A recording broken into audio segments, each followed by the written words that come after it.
పిల్లలు కావాలనే మీ కలను నెరవేర్చుకోండి. సంప్రదించండి హెగ్డే ఫెర్టిలిటీ, హైదరాబాద్, తెలంగాణ. మన హెయిర్ ఫాల్ సమస్యకి ఒక మంచి చిట్కా చెప్పడానికి 40 ఏళ్లుగా ఈ ఆయుర్వేదిక్ డిపార్ట్మెంట్లో ఎక్స్పీరియన్స్ ఉన్నటువంటి డాక్టర్ బాలకిషన్ గారు మన ముందున్నారు. సార్ని అడిగి ఆ చిట్కాలు ఏంటో తెలుసుకుందాం. నమస్తే సార్, ఎలా ఉన్నారు సార్? సార్, ఈ ఆయుర్వేద చిట్కాల ద్వారా మా ఈ హెయిర్ ఫాల్స్ బాగా ఎక్కువ పెరగకపోవడం, ఒత్తుగా రాకపోవడం, వచ్చినా ఉన్న జుట్టు ఊడిపోవటం ఇదో పెద్ద సమస్య. అది కూడా ఒక సమస్యలాగా అయింది అందరికీ. దాంతో పాటు అది కరెక్ట్ అవుతుందేమో అని కాసేపు కొద్ది రోజులు ఒక షాంపూ, దీన్ని పని చేయట్లేదని ఇంకొద్ది రోజులు ఇంకో షాంపూ, అలా వాడుతూ వెళ్తున్నారు. ఇది ఎంతవరకు సమస్య తీసుకొచ్చి పెడుతుంది అంటారు హెయిర్కి? హెయిర్ ఫాలింగ్ అనేది అసలు సమస్యే కాదు, కానీ సమస్యలాగా పరిణితి చెందింది అని చెప్పాలి తప్పనిసరిగా.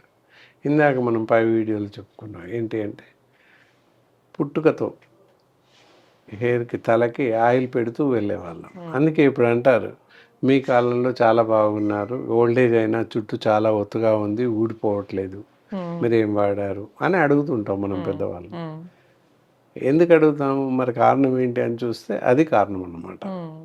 ఏంటి, మన నూనెలో అంత మహత్యం ఉందా? ఉంది. ఎందుకు అంటే చాలా రకాల హార్మోన్స్ని ఆ నూనె స్టిమ్యులేట్ చేస్తుంది. మెలోనిన్ అనే హార్మోన్ ఉంటుంది, వెంట్రుకలు నల్లగా ఉండడానికి పనిచేస్తుంది.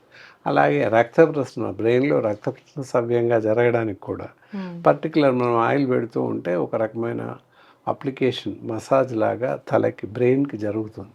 సో దానివల్ల కూడా బ్రెయిన్ ఉత్ప్రేరణ చెంది రక్త ప్రసరణ బాగా జరిగి వెంట్రుకలు ఒత్తుగా మొలిసే అవకాశం ఉంది.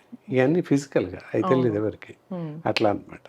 అందువల్ల ఏంటి, మనం చేసే చెడు పనులు ఇందాక చెప్పారు, ఏ షాంపూ పెడితే డాండ్రఫ్ తగ్గుద్దు, ఇంకొక షాంపూ పెడితే తగ్గుద్దు అని చెప్పేసేసి high conditioner, high quality of shampoos వాడుతూ ఉన్నాం.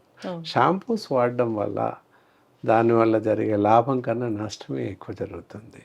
ఎప్పుడైతే షాంపూస్ మార్చుకుంటూ వాడుతూ వెళ్తామో స్కల్ పైన ఉన్నటువంటి ఒక రకమైన సున్నితమైన పొర చిట్లిపోతుంది. ఆ పొర చిట్లిపోయిన తర్వాత తలనొప్పి రావడం, వెంట్రుకలు ఎక్కువగా ఊడిపోవడం, డాండ్రఫ్ ఎక్కువగా రావడం, జ్ఞాపక శక్తి కూడా లోపించడం, ఇవన్నీ జరుగుతూ ఉంటాయి. దానివల్ల కంటి సమస్యలు కూడా వస్తూ ఉంటాయి. ఇన్ని రకాల సమస్యలు తెచ్చిపెట్టుకుంటున్నాం ఒక షాంపూ వాడడం వల్ల. ఇది తెలియక ఎంతమంది వేరే కారణాల వల్ల, స్ట్రెస్ వల్ల అనుకుంటారు. ఇంకా చాలా రకాల హార్మోన్స్ దెబ్బతినే అవకాశం ఉంది. పూర్వకాలంలో ఏంటి, మహిళలు ఎవరైనా కూడా బాలికలు 15 years వస్తే కానీ వాళ్ళకి ఋతుచక్రం మొదలయ్యేది కాదు. ఇప్పుడు 11 yearsలో ఋతుచక్రం మొదలవుతుంది. కారణం ఏంటి అని చూస్తే షాంపూస్ వాడడం వల్లనే బేసిక్గా ప్రిమెచ్యూర్ అవుతున్నారు, అడ్వాన్స్ మెచ్యూర్. సో అంతకుముందు మెచ్యూరిటీ రావడం వల్ల చాలా రకాల నష్టం జరుగుతుంది. అది ఎవరికి తెలియదు. మెచ్యూర్ అయ్యారు ఓకే అనుకుంటే అప్పుడు ఏంటి అంటే అన్ని రకాల హార్మోన్స్ శరీరంలో తయారవ్వవు. ఏవో కొన్ని హార్మోన్స్ డెవలప్ అవుతాయి, దానివల్ల ఋతుచక్రం కనబడుతుంది. కానీ అయ్యాక ఒక 1 year దాకా వాళ్ళకి నెలసరి కరెక్ట్గా రాదు. ఒక 1 year తర్వాత కొంచెం మెల్లిమెల్లిగా లెవెల్కి వస్తుంది.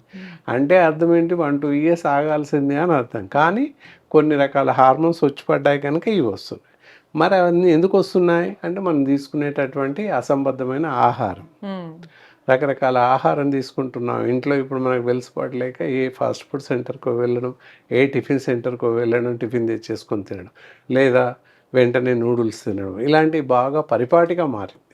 సో అవన్నీ తినడం, ఈ షాంపూస్ వాడడం, వీటన్నింటి వల్ల మనం తీసుకునే ఆహారం వల్ల హార్మోన్స్ దెబ్బతింటున్నాయి. హార్మోన్స్ సమతులంగా ఎప్పుడైతే దెబ్బతింటున్నాయో అప్పుడు ఈ హెయిర్ ఫాల్ అనేది బాగా ఇదైంది. ఈ మధ్య కాలంలో మొబైల్స్ మరీ ఎక్కువగా వాడుతున్నాం కనుక రేడియేషన్ ఎఫెక్ట్ ఎక్కువగా ఉంటుంది కనుక బ్రెయిన్ పైన చాలా ఎఫెక్ట్ పడి కూడా హెయిర్ ఫాలింగ్ ఎక్కువగా జరుగుతుంది. ఇవన్నీ కారణాలు అన్నమాట. ఇవన్నీ మనం మానేయాలి. మానేస్తే చక్కగా అవుతుంది అంతే. అంతే సార్ అక్కడ వాస్తవం. అదే అన్నమాట. సార్ నార్మల్గా ఇప్పుడు హెయిర్ మీరు అన్నట్టుగానే షాంపూస్ చాలా వాడుతూ ఉంటారు. కొంతమంది రిన్ సోపులు కూడా పెడుతుంటాం మేము షాంపూ బదులు అంటారు. ఈ దీని వల్ల కూడా హెయిర్కి ఎటువంటి డ్యామేజ్ అవుతుందంట? ఒకటి ఇక్కడ వినాలి, మనం ఏదైతే ఇందాక షాంపూస్ అనుకున్నాం, షాంపూస్ ఏ షాంపూస్ వాడకూడదు, ఇంక్లూడింగ్ విత్ హార్బల్ షాంపూస్ ఆల్సో, అంటే ఆయుర్వేదిక్ షాంపూస్ ఉంటాయి, అవి కూడా వాడకూడదు. మరి అవి కూడా వాడకూడదు అంటే మరేం వాడాలి కదా మీ ప్రశ్న. అలాంటప్పుడు ఏం వాడాలి? ఏం వాడాలంటే కూకుడుకాయ రసం కానీ సీకాకాయ పౌడర్ కానీ దొరుకుతుంది మనకి. ఆ రెండిట్లో ఏదైనా వాడచ్చు. ఆ రెండు లేకపోతే మనం ఒంటికి వాడుకునే బాత్ సోప్ ఉంటుంది, అదే సబ్బు అయినా అవ్వనండి, లైబ్ అవ్వచ్చు, రెగ్జోనా అవ్వచ్చు, ఇంకేదైనా. ఆ సబ్బు ఇలా ఫోమ్ తీస్తే వస్తుంది, నురగ వస్తుంది, దాంతో హెడ్ బాత్ చేసుకోవచ్చు. Very simple. దానివల్ల కూడా ఎలాంటి ప్రమాదం లేదు. రిన్ సోప్ పెట్టకూడదు, బాతింగ్ సోప్ వాడచ్చు, నష్టం లేదు. ఎందుకంటే బాత్ సోప్లో కోకోనట్ ఆయిల్ ఉంటుంది, అందువల్ల హెయిర్స్ స్మూత్గా ఉంటాయి. వైరస్ నీకు అదే క్లాత్స్ వాష్ చేసే సోప్లలో డిటర్జెంట్ వాటర్ ఉంటుంది, లిక్విడ్ ఉంటుంది, లేదా సోడా ఉంటుంది, అది బట్టల సోడా అని చెప్పేసి కాస్టిక్ సోడా అని ఉంటుంది. దానివల్ల వెంట్రుకలు చిట్లిపోతే బిరుసుగా తయారవుతాయి, అందుకని అది వాడకూడదు. ఒంటికి పెట్టే సబ్బు వాడచ్చు, షాంపూస్ మాత్రం వాడకూడదు.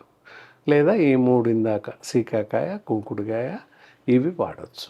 వాటి వల్ల నష్టం లేదు, వెంట్రుకలు సాఫీగా ఉంటాయి, చాలా బాగా పనిచేస్తుంది.